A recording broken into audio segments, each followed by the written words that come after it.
नमस्कार बच्चों, आप सभी का स्वागत है मेरे चैनल पर।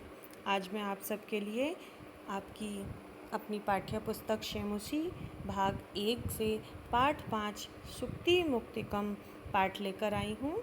इस पाठ से मैं आपको श्लोक एवं उनके अर्थ स्पष्ट करूँगी। अन्वय आपके पाठ में दिए गए हैं, कृपया आप वहाँ से इन्हें देख लें। चलिए हम पाठ को अध्ययन करना शुरू करें।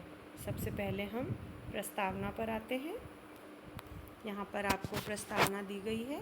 अगले स्लाइड में मैंने इस प्रस्तावना का अर्थ भी दिया है। तो यहाँ आपके लिए लिखा गया है, प्रस्तुत्यो पाठ नैतिक शिक्षाणां प्रदायक रूपेण वर्तते।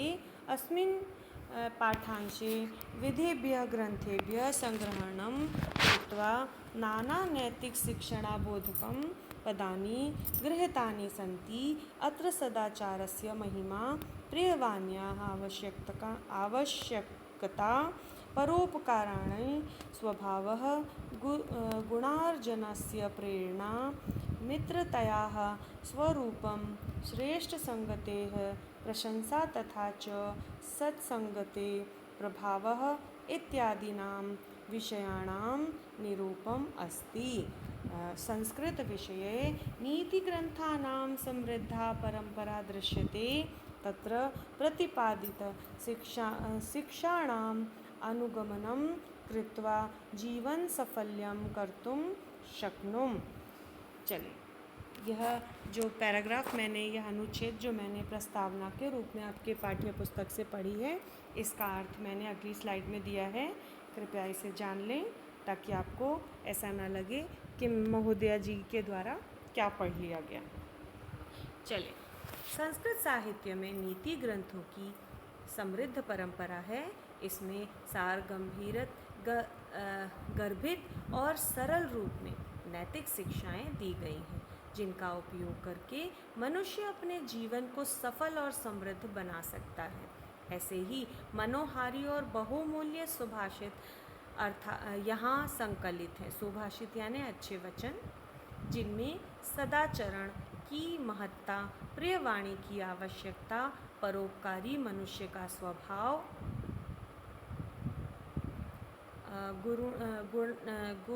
गुणार्जन की प्रेरणा यानी गुण को अर्जन करने की, कमाने की प्रेरणा, मित्रता का स्वरूप और उत्तम पुरुष के संपर्क से होने वाली शोभा की प्रशंसा और सत्संगति की महिमा आदि विषयों पर प्रतिपादन किया गया है। अर्थात इसमें यहाँ के सभी जो 8 श्लोक दिए गए हैं इस पाठ में, उन सभी के गुण आपको इस प्रस्तावना के रूप में बताया गया है। चलिए हम अपने पाठ की शुरुआत करते हैं और पहले श्लोक पर आते हैं।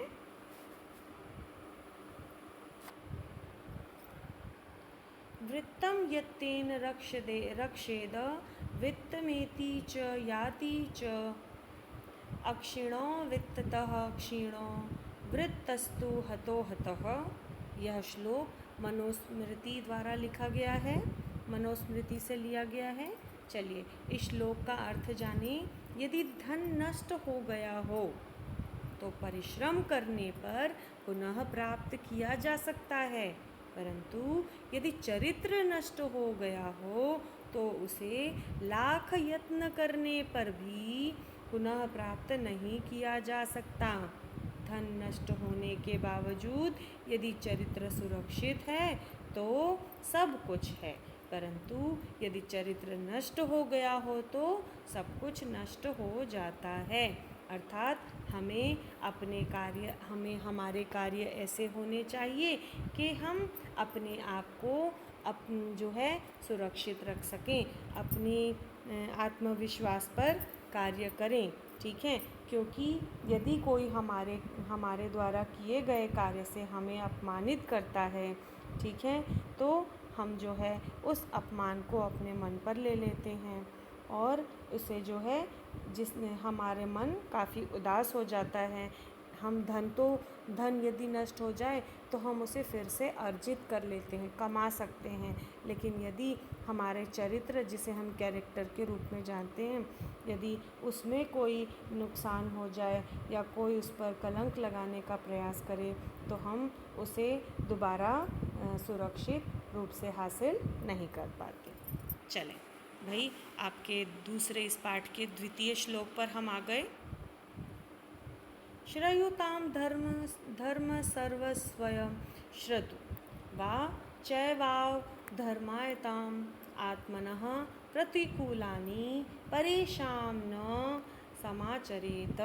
यह विदुर नीति से लिया गया है। यह श्लोक विदुर नीति से लिया गया है, जिसका अर्थ है बच्चों धर्म का सर्वस्व जिसमें समाया है, ऐसे धर्म का सार सुनिए और सुनकर हृदय में उसे उतारिए कि अपनी आत्मा को जो दुखदाई लगे वैसा आचरण दूसरों के साथ भी मत करिए। अर्थात यहाँ पर आपको जो है बताना चाहती हूँ कि अच्छी बातों को सुने, जो भी आप सुने उसमें धर्म के सार को सुनिए। जो धर्म की बातें हैं, धर्म की बातें क्या होती हैं? किसी को नुकसान ना पहुँचाएं, हमेशा सत्य बोलें, है ना। तो ऐसी बातें जो दिल को अच्छी लगे, ऐसी बातें सुने और उसे अपने हृदय में उतार लें, ठीक है। और यदि ऐसी कोई बात हो जो हमारी मन को दुखी करे, हमारे आचरण यानी हमारे स्वभाव को अच्छा ना लगे, तो हमें ऐसे दूसरों के साथ को जो है हमें छोड़ देना चाहिए। ऐसे लोगों से हमें दूर रहना चाहिए। यह विदुर नीति है। भाई विदुर कौन था बच्चों, आप जानते हैं क्या? विदुर जो थे वो हमारे हस्तिनापुर महाभारत के समय की बात कर रही हूँ। हस्तिनापुर में विदुर महामंत्री थे जो राजा को ज्ञानपूर्ण बातें बताया करते थे, ठीक है। और मनुस्मृति, इससे पहले वाले श्लोक में जो मनुस्मृति हैं, वो मनु हमारे विश्व के, हमारी धरती के सबसे पहले मनुष्य थे जिनके हम सभी वंशज हैं। चलें, इसके साथ ही मैं अपने तीसरे श्लोक पर आती हूँ। भाई प्रिय वाक्य प्रदानेन सर्वे तुष्यन्ति जन्तवः तस्मात् तदेव वक्तव्यम वचने का दरिद्रता। भाई यह श्लोक आप लोग काफ़ी समय से पढ़ते आ रहे हैं, इसके बारे में आप सब जान गए होंगे पढ़ते ही। यह चाणक्य नीति से लिया गया है। चाणक्य तो आप सभी जानते हैं, अशोक के समय चाणक्य थे, बिंदुसार के समय चाणक्य थे, चंद्रगुप्त मौर्य के समय चाणक्य थे। ये वही चाणक्य की नीति है जो हमें आज लाभान्वित कर रही है, जिसे हम पढ़ रहे हैं। प्रिय वाणी बोलने से सभी संतुष्ट होते हैं, अर्थात मीठी भाषा, मधुर भाषा बोलने से सभी संतुष्ट होते हैं, अर्थात सदैव प्रिय भाषण ही करें, अर्थात हमेशा मीठा ही बोलें। प्रिय बोलने में क्यों कंजूसी करना? भाई ऐसी भाषा जो है जो लोगों को सुखी बनाए, हमारे सामने वाला सुने और वो खुश हो जाए, ऐसी भाषा बोलने में क्यों कंजूसी करना? मुझे यह कहते कहते एक श्लोक याद आ गया कि एक दोहा याद आ गया कि ऐसी बानी बोलिए मन का आपा खोए, औरन को शीतल करे और आपहु शीतल होए। तो भाई यहाँ पर हमें जो है मीठी भाषा का प्रयोग करना है, और उसी मीठी भाषा के प्रयोग के लिए चाणक्य नीति ने हमें बताया है। चलें, हम अपने चौथे श्लोक पर आते हैं। पिबन्ति नद्यः स्वयमेव नाभ्यः स्वयं न खादन्ति फलानि वृक्षाः नद्यन्ति सस्यः खलु वारिवाः परोपकारे सता विभूतः। ठीक है, यह श्लोक जो है सुभाषित रत्न भांडाग्रारम से लिया गया है।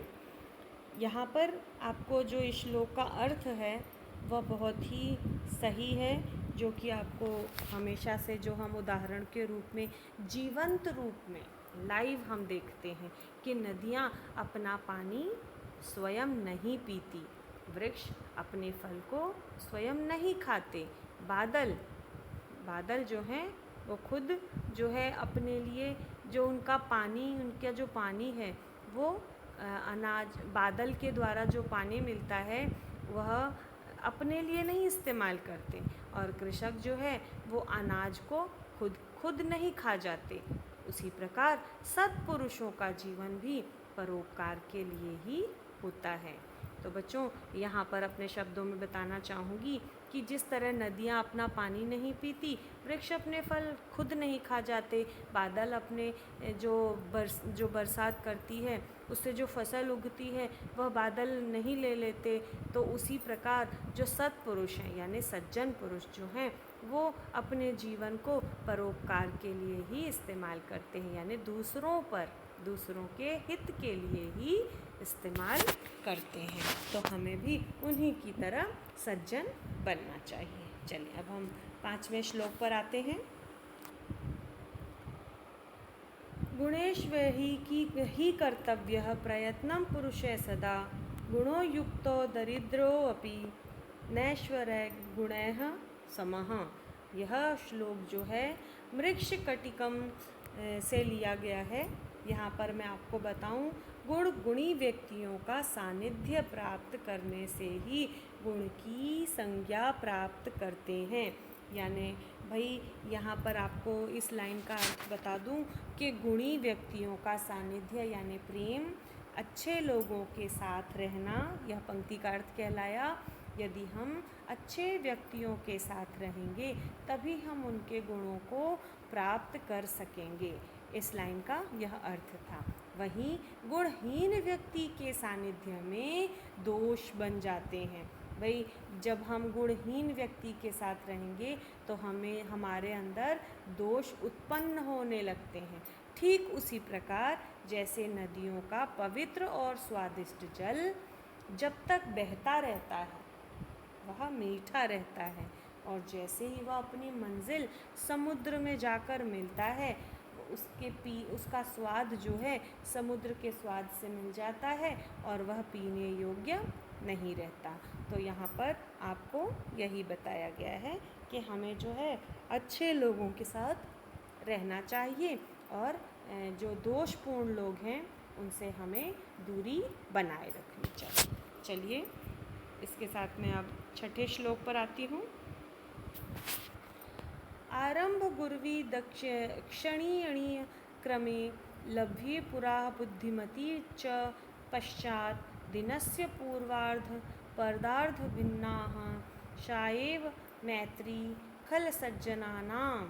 यहाँ पर नीति शक्तम से लिया गया है, यानी नीति शक्तम भी विदुर नीति, चाणक्य नीति, मनुस्मृति के तरह एक श्लोक का संग्रह है जहाँ से यह श्लोक आपके लिए लिया गया है। इसमें आपको बताया जा रहा है कि दुर्जनों की मित्रता दिन के पूर्वार्ध में रहने वाली छाया की तरह आरंभ से अधिक और फिर धीरे धीरे कम होती जाती है। भाई इस पंक्ति का अर्थ जानने की कोशिश करें। दुर्जन यानी बुरे लोग, दुर्जनों की मित्रता यानी ऐसे लोगों की मित्रता जो अच्छे नहीं हैं, वो दिनों दिन समय के साथ, यहाँ पर बताया गया है, समय के साथ धीरे धीरे जो है परिवर्तित होने लगती है। प्रारंभ में तो वो बहुत ही अच्छी होती है लेकिन समय के साथ धीरे धीरे कम होती जाती है। एवं सज्जनों की मित्रता अर्थात अच्छे लोगों की मित्रता दिनों दिन उत्तरार्ध की छाया की तरह पहले कम और फिर उत्तरोत्तर बढ़ने लगती है। अर्थात जिस तरह उत्तर दिशा में जब सूर्य रहता है तो वह कम धूप देता है, लेकिन जैसे ही वह उत्तर से बढ़ने लगता है वैसे ही वह उसकी छाया, उसकी धूप जो है, उसका प्रकाश हम पर अच्छा होने लगता है। तो यहाँ पर भी वही बताया गया है कि यह सज्जनों की मित्रता हमारे लिए अच्छी होती है। चलिए अब हम अगले श्लोक पर आते हैं। 7वां श्लोक। यत्रापि कुत्रापि गता भवेयु हर्षा मही मंडनाय हानिस्तु तेषां हि सर्ववराणां एषा मरालय सह विप्रयोगः। यह भानी विलासः शब्द से लिया गया है।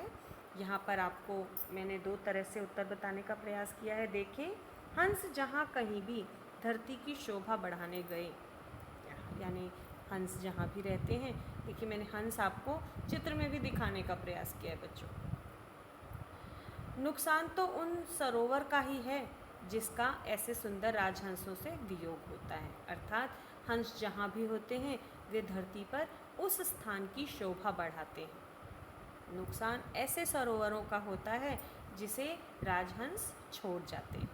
अर्थात अच्छे लोग कहीं भी चले जाएं, वहीं जाकर शोभा बढ़ जाती है। शोभा वहीं उस स्थान की बढ़ जाती है जहाँ सज्जन पहुँच जाते हैं। लेकिन हानि तो उसकी होती है, नुकसान तो उसका होता है जिन लोगों को वे छोड़ जाते हैं। जिस जगह को वे छोड़ जाते हैं अच्छे लोग, उस जगह पे नुकसान ही नुकसान होता है। चलो, इसके साथ ही हम इस पाठ के आखिरी श्लोक पर आ गए। गुणा गुणेज्ञु गुणेज्ञुषु गुणा भवन्तु भवन्ति ते गुणं प्राप्य भवन्ति दोषाः आस्वाद्यतोयाः प्रभवन्ति नद्यः समुद्रमासाद् भवेत्पयाः। यह आपको श्लोक हितोपदेश से लिया गया है। यह श्लोक देखें, यहाँ पर आपको क्या बताना चाह रहे हैं। अच्छे व्यक्ति उस नदी के समान है जो नदी पर्वतों से निकलती है, जिसका जल स्वादिष्ट होता है, जिसे सभी पसंद करते हैं। परंतु जब वही नदी समुद्र में जाकर मिलती है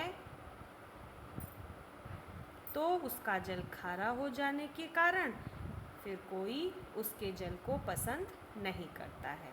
उसी प्रकार हम यह हितोपदेश में यह बताया गया है कि अच्छे व्यक्ति जो हैं वो नदी के मीठे जल की तरह हैं।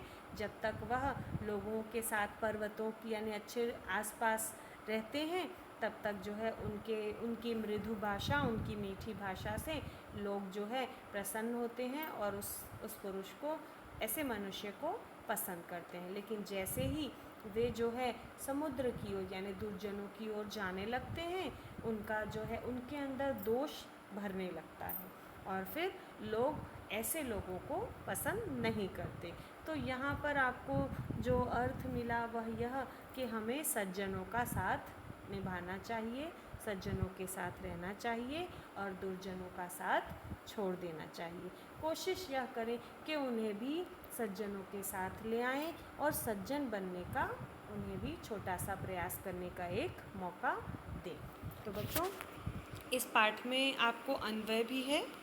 इस अन्वय की आप स्क्रीनशॉट ले लीजिए, मैंने इसे रोक दिया है। इस पाठ में आपको सरल रूप में यह अन्वय जो है आपको श्लोक समझने का समय देगा। ठीक है, वैसे मैंने श्लोक के अर्थ आपको पहले ऊपर के 8 स्लाइड में बता दिया है। हाँ, आशा है आप लोगों ने इसकी स्क्रीनशॉट ले ली होगी। तो इसके साथ ही पाठ समाप्त हुआ।